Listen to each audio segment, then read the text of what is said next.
Mabuhay, welcome. Today I'm going to be showing you the soil mix I use for my plants. Several of you have requested this video and want to know exactly what I use for my cacti and succulents.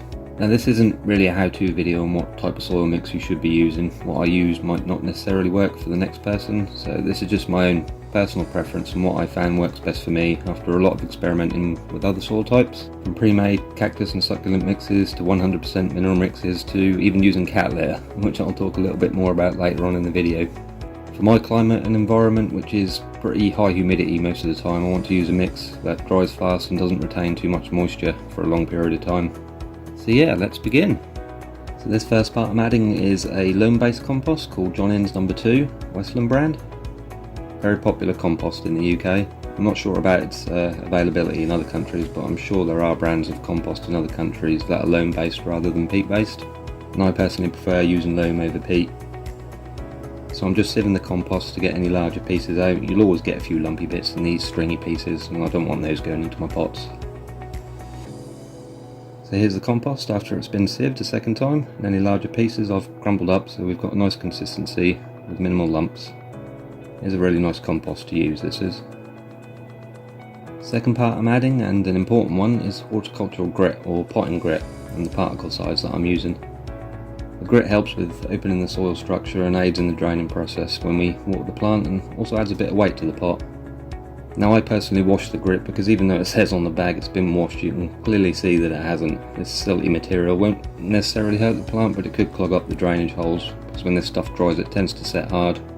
It also just makes a mess, so you don't want this stuff coming out the bottom of your pots. This washing process I also use on the next two components that I'll be adding. Next up we have scoria, or better known as lava rock. I personally love this stuff and the plants seem to love it as well. It has lots of tiny holes in it which helps with holding on to nutrients and helps aerate the soil.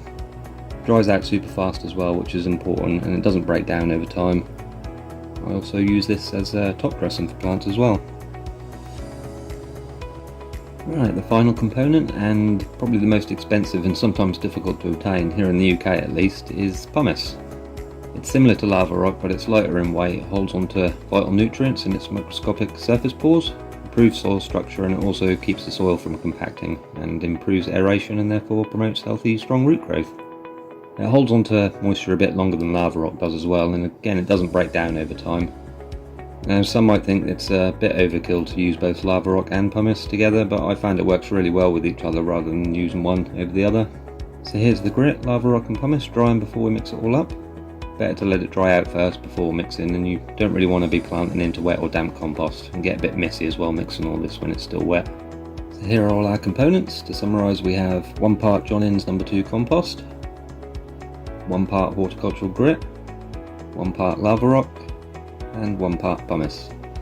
So we have a 75% mineral and 25% organic mix, which is fast draining and fast drying.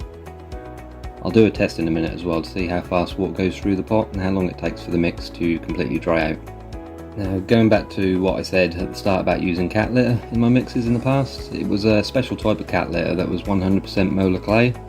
I used that with the John Innes compost and grit, and while the desert type cacti seem to do really well in it, other plants like my Horticultural not so much. I know a lot of people do use this in their mixes and it works great for them. I know Lynn from Desert Plants of Avalon has started using it and she seems to be getting on well with it, and Alex has used it as well, but for me I found it held on to too much moisture for too long. It tended to compact the soil over time even when it had completely dried out, and it tended to stick together. You can see in this picture of some of my plants that were grown in the cat litter mix, they didn't really have impressive roots. Most of the roots on these were compacted up to about the first inch of the pot as well, so it didn't go far down because of the compaction that was happening. And you can see in these next pictures of plants that were grown in this new mix have far better root systems. Nice healthy roots that went all the way to the bottom of the pot. Another Horticultural here that grew in the new mix, again nice vigorous healthy root system. And Euphorbia, again a fantastic root system. So moving on now to mixing everything together. Everything is nice and dry. Add in the compost, add in the grit, the lava rock,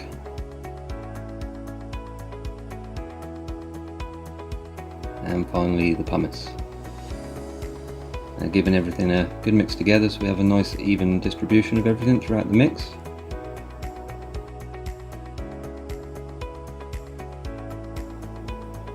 I'm just giving the mix a tight squeeze here for a few seconds, and you can see when I open my hand it just all falls apart, not sticking together in lumps or anything. So we've got a nice airy open gritty mix.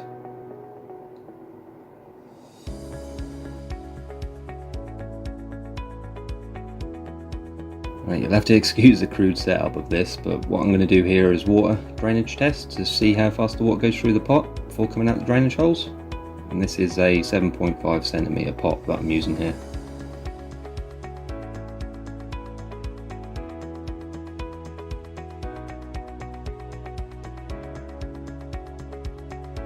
So about 7.5 seconds, which for me is perfect. Didn't take ages to come out the bottom, didn't pool or sit around at the surface for ages like some of those pre-made cactus and succulent soils do. I know as well with this mix that everything in the pot will have gotten wet. There won't be any dry voids, which again can happen with those pre-made mixes or mixes with a lot of peat, because that can be hard to re-wet sometimes. And that's another reason I like using loam over peat. Now before we move on to seeing how much the mix has dried out after watering, I will just mention that for some plants that can be a little more prone to rot, I will actually add a little bit more lava rock and pumice to the mix. That's plants like astrophytums, Ariocarpus, Copiapoa, Eriocythes, Lophophora, and Turbinicarpus. I'll add around 5 to 10% more of the lava rock and pumice. So it's been 4 full days now since I watered this pot. I'll tip the mix out now to see how dry it is. This pot has been indoors on a sunny windowsill with an oscillating fan blowing over it, the same conditions all my other plants are in.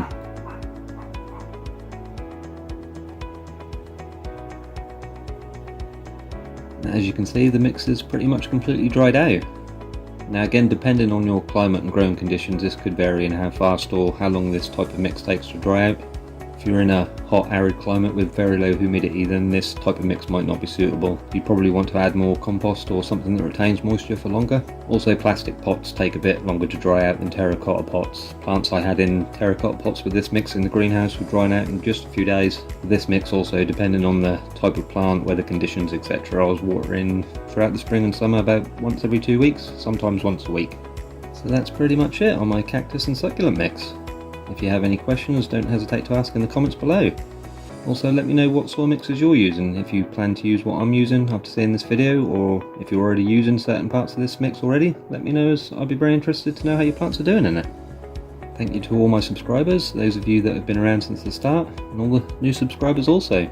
Thank you for all your likes and your comments, I really do appreciate it, and it means a lot to me. So yeah, thanks for watching guys, and I'll see you in the next video. Salamat po paalam, bye for now.